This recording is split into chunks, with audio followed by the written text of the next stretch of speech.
Right now, I'd like to bring to the stage AFS Artistic Director Richard Linklater. Hey, thanks, Lars. All right. Thanks for being here. Good crowd this week. And I want to pitch, that Fanny Alexander trailer. I don't know how many of you have seen that lately, or much less on a beautiful 35 millimeter print, but I am just so excited seeing that. That is truly, 80s greatest, top few of the 80s of all time. I mean, not to be missed in this environment. So thanks, Lars, for all the 35 prints. And I don't know, this film, it's okay if it's a little faded. I hope it's not pink, but this is that kind of modern noir. It's called like sun noir. Most film noirs you think of are slick down streets, night. This is kind of in the genre of daylight noir. It's those Southern California films. So Cutter's Way is in that tradition. I think it was probably either way ahead of its time or behind its time. So this is one of those 80s films that kind of got left behind, I believe, in a lot of ways. Timing, to me, personally, I saw it in the day. I was living in Houston, and I saw it twice. It played, and then it came back as a revival. And to me, Cutter's Way was a big, title. And Clark reminded me last week, it's like, no, that film, no one saw that film. It just, because I noticed, like, that's what this film series is for. All these great films I remember that I don't see them around so much anymore. Like, what happened to them? Are they not part of the canon necessarily? Or maybe you haven't seen them all in theaters lately.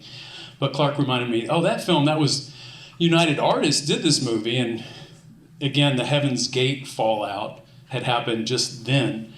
And they sort of dumped it entirely, so it really didn't play anywhere.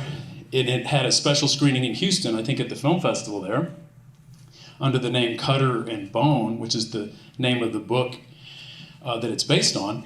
And then, because it did so well in Houston, they I think United Artists created a classics division for themselves and put it out. And it got a kind of a limited release, but it really was not seen that widely at the time. But I think it's been released on DVD more recently, just in the last few years, I believe. So I think it's kind of finding its time. This film is very it's bleak. It's to say the least. But it's a good example. We had a war movie last week, Das Boot. And I got to think about that all week, just war movies and this is kind of a war movie too. Alex Cutter is a Vietnam vet. This is one of those great post-Vietnam, post-Watergate kind of paranoia, mid-70s, noir, like, Chinatown, Night Moves, Long Goodbye, but then it's also kind of a nice mixture of political paranoia in a certain way. There are these evil forces out there that have, there's a murder, there's powerful forces, you don't know what to believe, and it's all kind of filtered through these three characters. One, Cutter, of the title, is just this eyeless, armless, and legless, I believe all three, Vietnam vet, just embittered. John Hurd just gives a career performance here. It's just unbelievable as this bitter, sarcastic, racist, just wreck of a guy who gives one of those performances that it's actually pretty just gonzo funny in some really strange way. And his alcoholic wife, Lisa Eichhorn, gives an incredible performance. And then Jeff Bridges, who back then I thought, you would say now a young Jeff Bridges, but at the time I remember watching, Jeff Bridges, the guy from, Fat City and Last Picture Show, he's getting a little older, but here he's pretty fresh. In fact, he plays a kind of a boat salesman. It's Santa Barbara, so he's selling boats, and he's kind of a gigolo. He's just kind of getting by, but he's friends with this guy, and what develops is kind of a love triangle from hell, and a lot of, like I said, there's a murder, there's just this sense of doom and dread that works so well. This film is just a mood. When I remember this film, it was just a mood, a certain kind of doom to it that I remember as a younger person, I was in my early 20s, I was just like, God, life can really break you. Life can, wow, wars, alcoholism, all this stuff is just looming as, I don't know if I want to go into this adulthood thing. It doesn't look that good. But they made a great movie out of it, and it's just really exciting to see it again after all these years. So, and we'll be around after. I have more fun after talking about it than anything I could say before. So let's talk after. So thank you.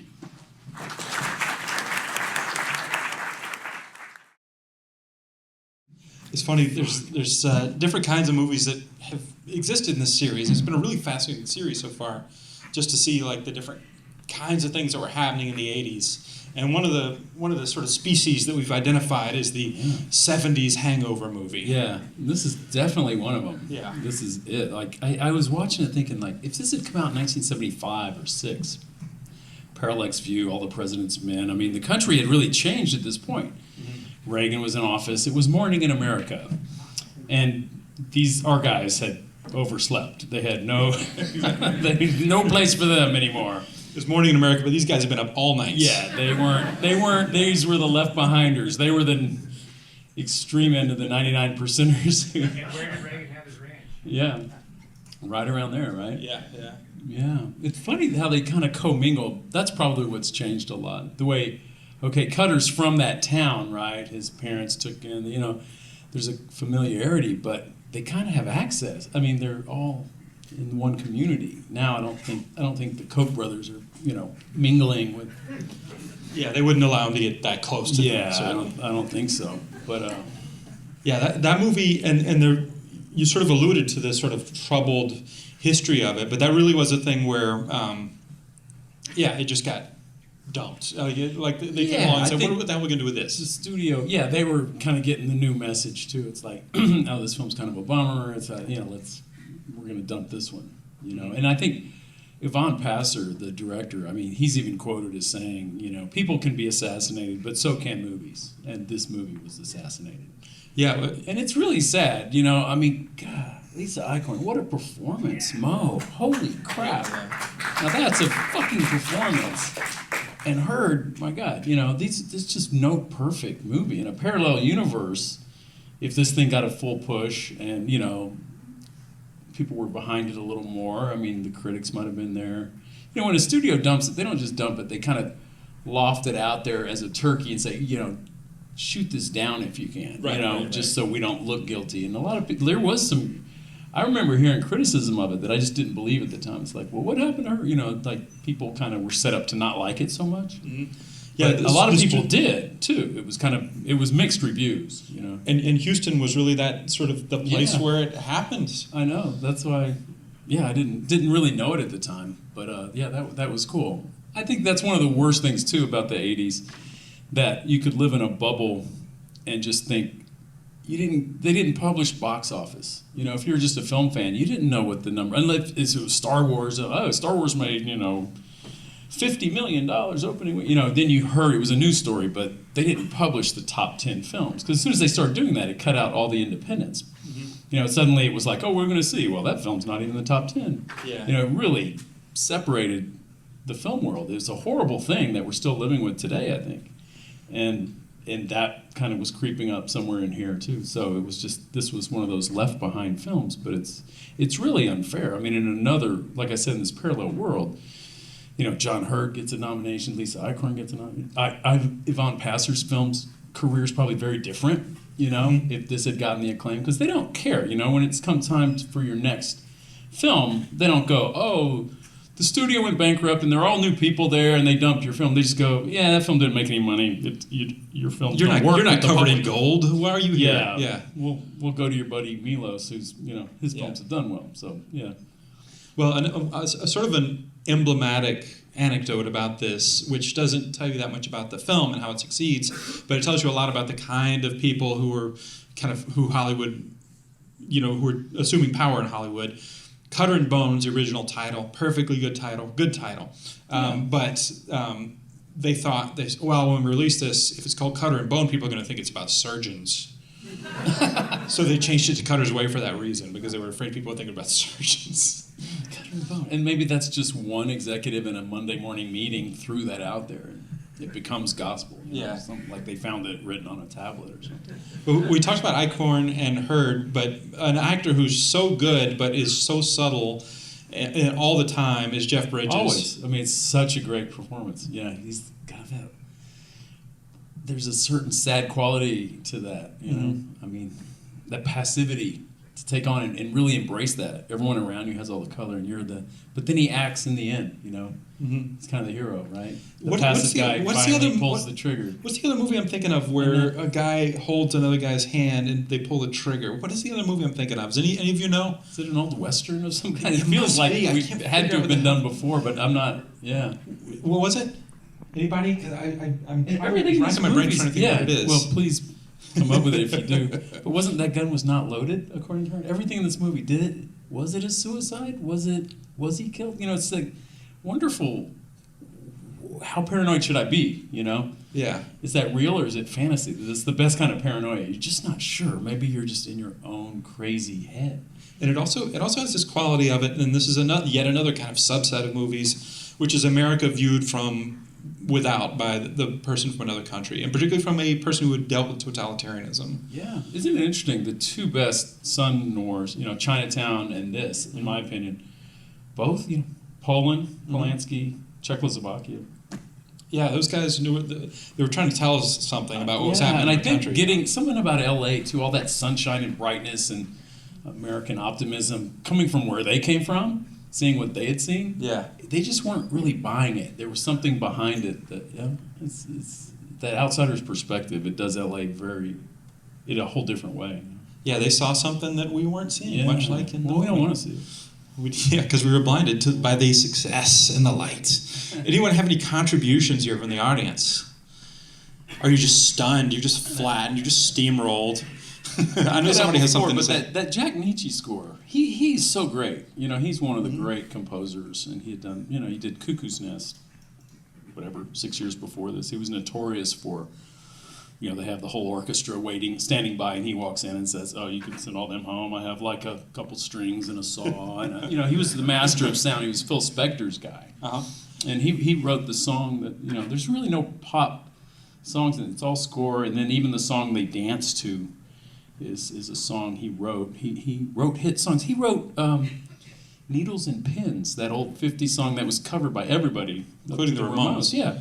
Fucking Jack Nietzsche wrote that. And performance score as well. Yeah, no, a lot of great, a lot of great films, but this was Village of the Giants, one of the better ones. Somebody's got to have something to say. You're making a travesty of this whole audience discussion. If you don't say anything. That is right over here. We get sick of hearing ourselves.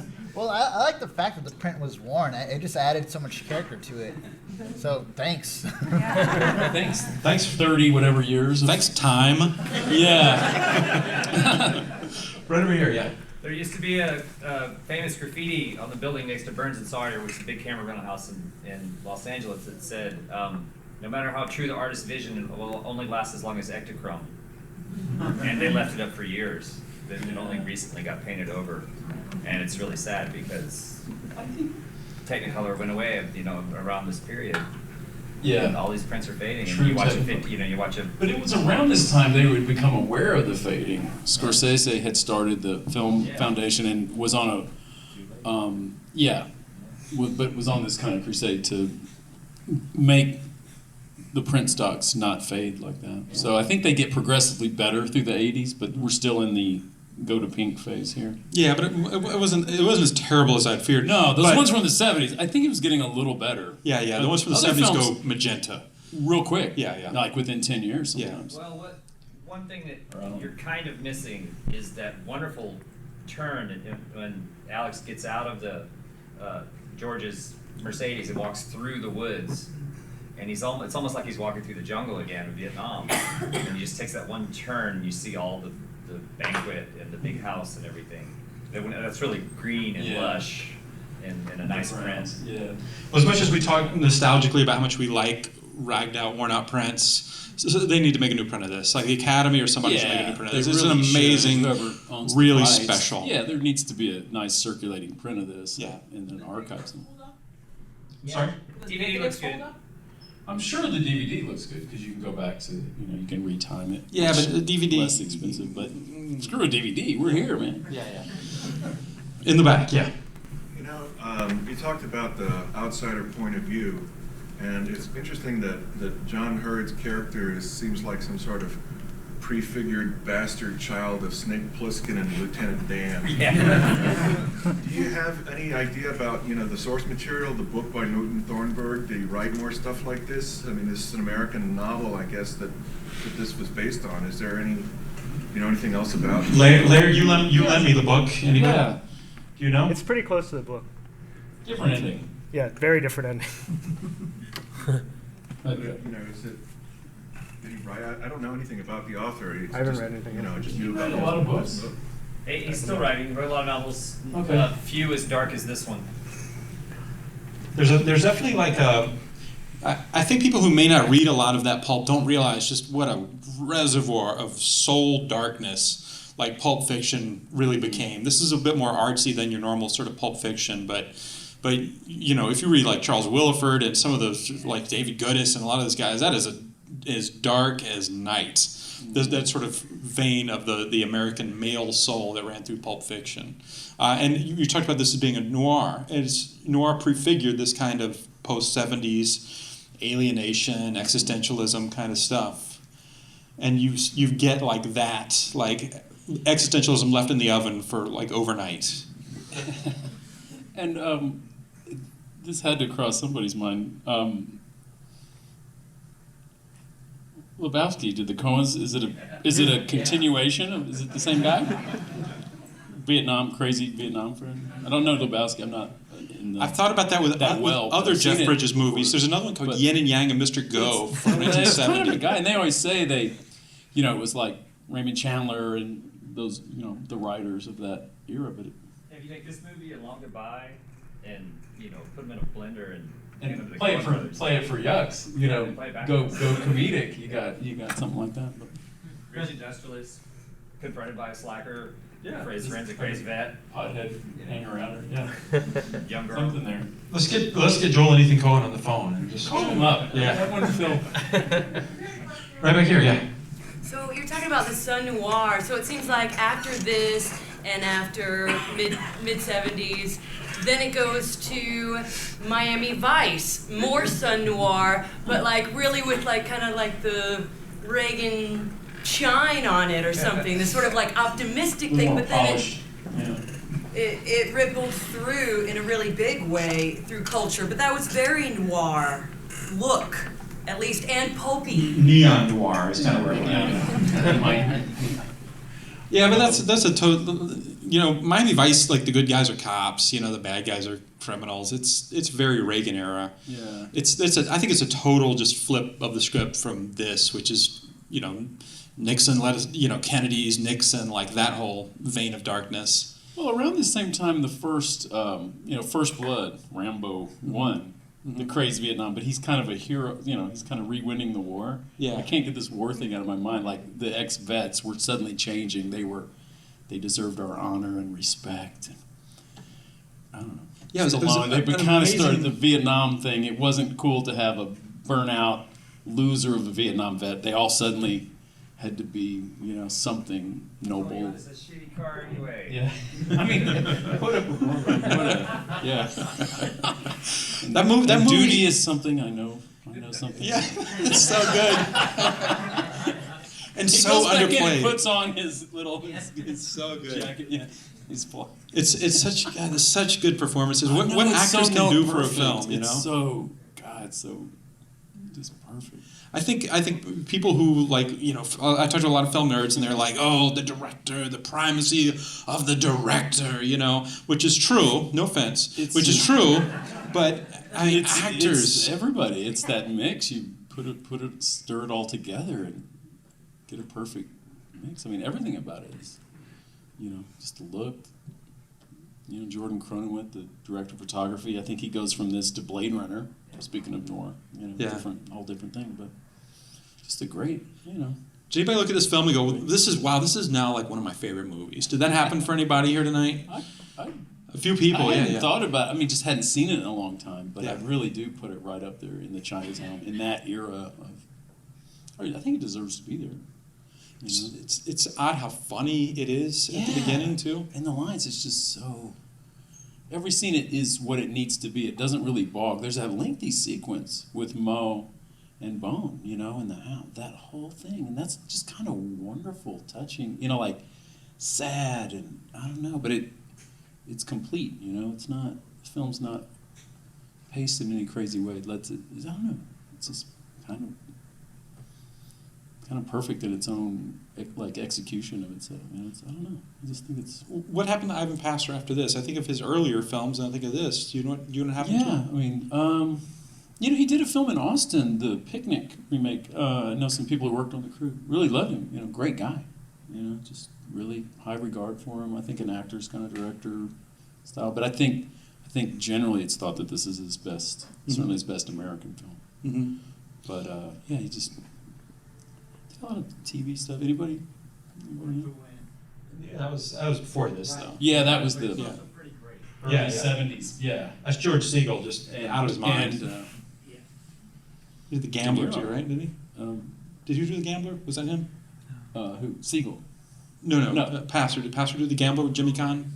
No. That was somebody else. No, that was exactly. Yes. Passer Sorry. did like Stalin with Robert Duvall. That was like a 5-hour.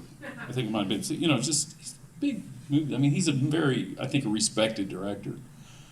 But Well, Born- I wonder if he got more of his own films. You know.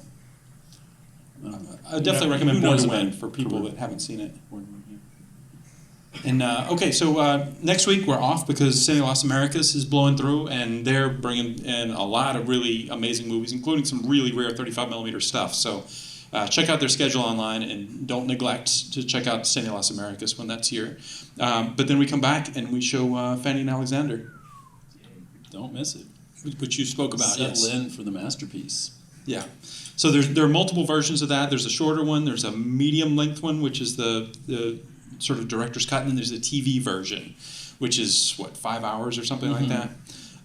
So we're showing the long theatrical version, but after that, give it a few weeks and then watch the TV It's the version. one that showed in theaters at the time, right? It's like 3 hours long. I think. Yeah, it's about. yeah. You know, these epics, we've had a few. Reds, last week, Das Boot, so save it up. But there's some great reward. And I think Van Alexander especially, you give yourself over to that, you're just transported. You know, and that was a big film. It was Bergman's last film. I mean, he said this is the last film, even though he lived, another 20 years practically, or more. He was, I'm 65, I'm just going to do theater, this is my last film. And he declared it and put it all in there.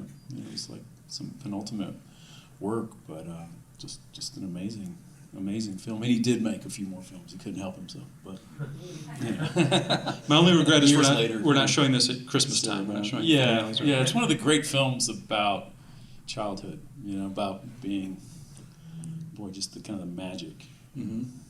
of that era too. It's his childhood. You know? Yeah. The Magic Lantern was the name of his autobiography. So. And this is from a guy who knows Yeah, about so- making a movie about the magic of childhood. Just recently. Opening in theaters. So okay, well, see you guys in a All couple right. weeks. Come back. Be members too if you're not already. Yes, thank you for that.